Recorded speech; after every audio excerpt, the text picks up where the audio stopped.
Thank you for joining Wars of the Roses as we continue with part 18, Baptism, from A Rosicrucian Speaks by Joseph J. Weed. Baptism, Columbus, Ohio, October 1961. From the earliest times, nearly every religious sect has required the candidate for admission to undergo some sort of purification rite. Most often, the symbolic washing with water took place, although there are some ancient records which tell of purification by fire, and even by air in times long ago. Because water conveys the idea of cleansing, it has been employed in most ceremonies. Today, both the Christian and Jewish religions include water in their rites. The Christian ceremony is called baptism. It is said that the present form of baptism, the pouring of water over the head of the petitioner, was introduced by Master Moria. The master would lead the candidate into the water of the lake Moeris in Egypt and walk along with him until the water was about up to their knees. Then, with a prayer, he would take a cup or shell full of water and pour it over the candidate's head. This rite was performed before the baptism of Christ in the Jordan, and it is said that John the Baptist had learned from Master Moria the technique which he used at that time and which is used in varying forms by all Christian sects right down to the present day. The Christian religion states that baptism is an outward form which conceals but symbolizes an interior grace. All sins are forgiven, washed away by baptism, and the newly admitted candidate is thus pure and clean in a spiritual sense. This is the conventional interpretation of baptism, the sacrament. But it is our intention today to discuss baptism from the esoteric point of view, to discuss the initiation, which is called the baptism in the Jordan, the second major initiation. The first initiation is called esoterically the birth of Christ. This refers to the awakening of Christ consciousness in the individual. This, the first major initiation, frequently takes place without the conscious realization of the physical brain. Yet the initiate is soon aware of a change in his outlook on life, his attitude to himself, to his fellow men, to circumstances, and to his interpretation of life events. This new viewpoint, which is the result of increased soul activity, creates a conflict within the individual between the material and spiritual sides of his nature. Most people who are mystically inclined, and this means nearly all serious Rosicrucian students, are either initiates of the first degree, even though they may not be actively conscious of the fact, or probationers awaiting the first initiation. The initial turning away from the material and the awakening interest in the spiritual is the first sign. The applicant thus becomes a probationary disciple. His face is now turned towards the light, and his aspiration has brought to him the opportunity to take these steps which will enable him to enter the light of cosmic consciousness. At a certain point in this progress, an ascent is given, a judgment made, a decision is reached by the applicant which places him permanently and irrevocably upon the path. From this point onward, there is no turning back. This is the major determining factor of the first major initiation. It is sometimes romantically referred to as giving one's life to God.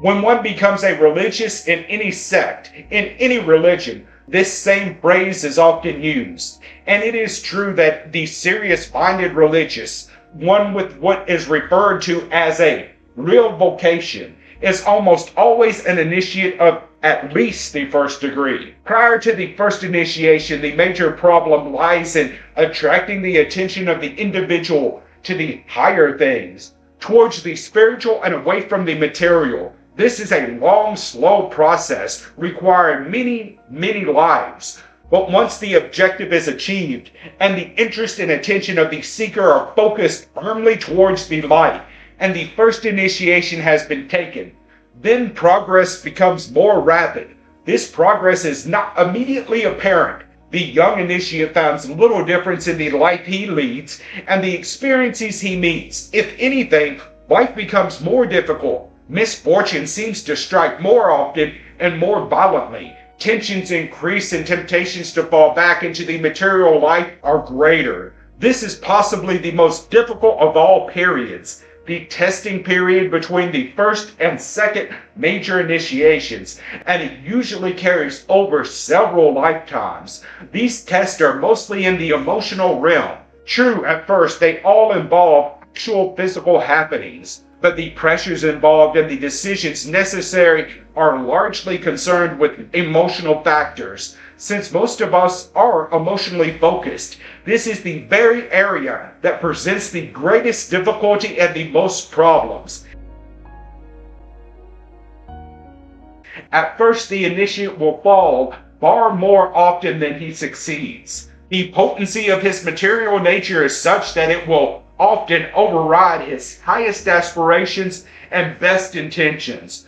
But gradually, as he meets test after test, his vehicle becomes more refined. The physical and emotional natures have less and less pull until finally he begins to achieve successes where he previously experienced failures. At this point, the life of the initiate usually undergoes a pronounced reorientation. He now becomes devoted to a program of aspiration and desire to do good, or what he then sees as good. This is symbolized for us in the story of the 12-year-old Christ, who was so conscious that he must be about his Father's business, that he defied his parents, caused them distress, and astonished the elders by his spiritual poise and knowledge. A somewhat similar attitude, but without the developed understanding of Jesus, now frequently expresses itself in the disciple during the period when this new orientation is taking place. The desire to see good accomplished sometimes leads him to extremes, and it is at this point that fanaticism and other similar errors occur. But all this time, the disciple is learning to discipline his lower nature and to achieve a measure of mastery over his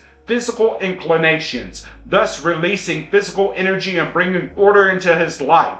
During this period, he must constantly fight his lower nature as he finds the interest and demands of his soul in constant opposition to the requirements of his animal nature and increasingly to his emotional nature. It might be pointed out here that at the present stage of humanity's development, no initiate demonstrates complete control during the intermediate periods between any initiation and the next higher initiation. The intermediate period is the cycle of perfecting, that which is being left behind and subordinated to higher realization is slowly dominated by energies which are to be released in full into the consciousness of the initiate at the initiation for which he is being prepared. For example, in the probationary period prior to the first initiation, flashes of soul light and of cosmic consciousness are permitted the aspirant. He begins to see the beauty of the higher life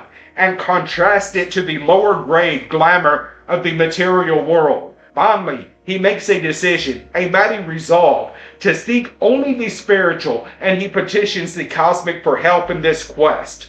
This decision is the factor which brings him into alignment for initiation at the next available opportunity. He may not be, indeed probably not, conscious of the initiatory experience, but from that moment onward, his life proceeds in a new direction. This is symbolized for us in the tales of the Knights of the Round Table. All were loyal servants of King Arthur, yet only a few set out to find the Holy Grail. Before starting, they each participated in a special ceremony wherein the king had them renew their vows and charged them with a definite responsibility. This is a symbol of the first initiation. You all know the stories of the tests and difficulties each knight met on his quest, and as you know, only one found the Grail, the symbol of complete cosmic consciousness, and of the third initiation. And he was Sir Galahad, whose strength was as the strength of 10 because his heart was pure. The interim period symbolized by the search of Galahad and the other knights is always one of great difficulty.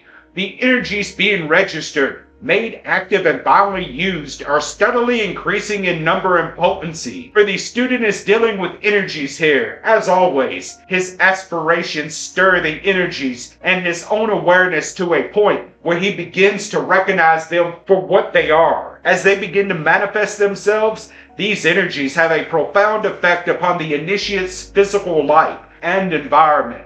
Things change, and often these things are regarded as calamitous misfortunes by the aspiring one.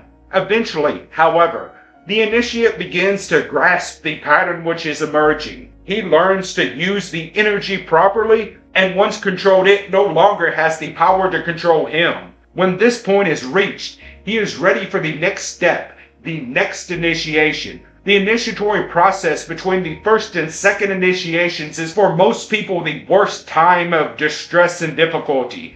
This is a time of meeting problems, resolving them, and of a constant effort to cleanse oneself. The storm aroused by his emotional nature, the dark clouds and mist in which he constantly walks, and which he himself has created over the many lives he has lived, have all to be cleared away in order that the initiate may be able to say that for him the glamour of the emotional or desire world no longer exists. Then all that remains of it is the higher form, the aspiration to the cosmic, the divine love and goodwill to all. For this reason, the second major initiation is symbolized as a cleansing process and called the baptism. There are many people alive today who are qualifying for the experience of the second initiation, that of the purifying baptism. These are people who express the essential qualities of the ability to recognize divine ideas and to distinguish them from their earthly reflections, who express a devoted adherence to truth as they sense it, who manifest a profound appreciation of the physical disciplines and a growing responsiveness to the higher aspirations of their emotional natures, which reach out towards contact and eventually fuse with the cosmic principle. Thus, under the influence of increasing cosmic contact, the emotional and aspirational nature of the initiate become quieter and more controlled through the agency of the mind.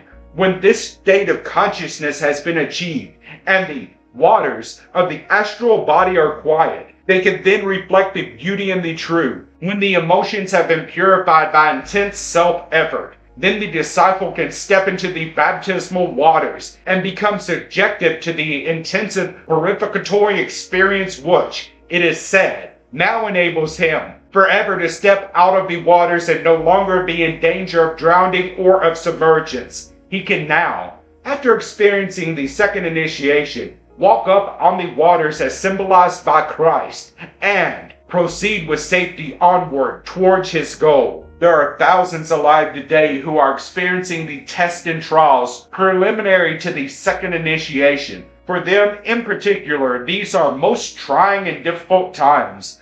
They are meeting what the Master M calls the divine obstacles, and having met and overcome them, they will be cleaner and stronger and ready then for the baptism in the Jordan. That this may be your good fortune is my prayer for all of you. Thank you for watching, and please don't forget to share, like, subscribe, and comment. And if you can, please consider donating to Wars of the Rosies. Links to PayPal and Patreon are in the description. Thank you so very much.